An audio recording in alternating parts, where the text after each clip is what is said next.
Kerala prime today impact. യാത്രക്കാർക്ക് ഭീഷണിയായി റോഡിന് കുറുകെ വളർന്നു നിന്ന മരം കേരള പ്രൈം ടുഡേയുടെ വാർത്തയെ തുടർന്ന് മുറിച്ചുമാറ്റി. കിഴക്കേക്കല്ലട മാർത്താണ്ഡപുരം ഇലവൂർക്കാവ് റോഡിൽ റോഡിന് കുറുകെ വളർന്നു നിന്ന മരമാണ് മുറിച്ചുമാറ്റിയത്. റോഡിന്റെ വശത്തായാണ് മരം നിന്നത്. പക്ഷേ വളർന്നതാകട്ടെ റോഡിന് കുറുകെയും. ഈ മരം വലിയൊരു അപകട ഭീഷണിയാണെന്ന് ചൂണ്ടിക്കാട്ടി കേരള പ്രൈം ടുഡേ വാർത്ത ചെയ്തിരുന്നു. ഇതിന് പിന്നാലെയാണ് ഗ്രാമപഞ്ചായത്തും നാട്ടുകാരും ചേർന്ന് മരം മുറിച്ചു മാറ്റാൻ തീരുമാനിച്ചത്. അപകട ഭീഷണിയായി നിന്ന മരം കഴിഞ്ഞ ദിവസം മുറിച്ചു നീക്കി.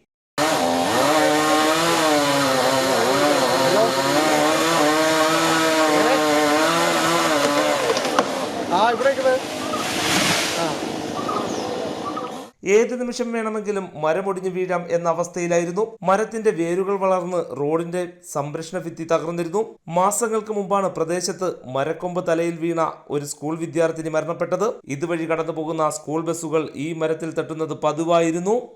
News desk, Kerala prime today.